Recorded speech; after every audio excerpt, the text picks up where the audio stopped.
च्यूंटी और टिड्डा। प्यारे बच्चों, एक दफ़ा का जिक्र है। एक च्यूंटी थी, वो कहीं जा रही थी।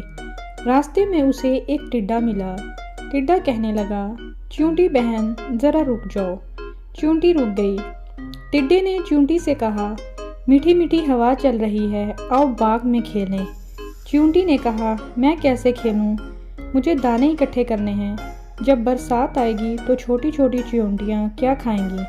मुझे घर भी ठीक करना है, बरसात के पानी से घर टूट सकता है। टिड्डे ने कहा, मैं तो खेलूँगा, तुम जाओ। च्यूंटी जब दाने इकट्ठे करके घर लौटी तो शाम हो चुकी थी। एक दिन बादल आ गए, बारिश होने लगी। टिड्डा भीगता हुआ आया। च्यूंटी का दरवाज़ा खटखटा कर कहने लगा, च्यूंटी बहन मुझे भी अपने घर में थोड़ी सी जगह दे दो। मैं बुरी तरह भीग गया हूँ। जब तक बारिश रहेगी उस वक्त तक यहाँ रहूँगा, फिर चला जाऊँगा। च्यूंटी बोली, भाई टिड्डे, तुमने सारा साल काम नहीं किया, तुमने अपना घर नहीं बनाया, मुश्किल वक्त के लिए कुछ अनाज भी जमा करके नहीं रखा।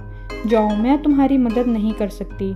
जो सुस्ती करे उसकी सज़ा यही है। टिड्डा गिड़गिड़ाया, च्यूंटी बहन इस बार माफ़ कर दो, आगे से मेहनत किया करूँगा। च्यूंटी ने टिड्डे को कुछ दाने दिए।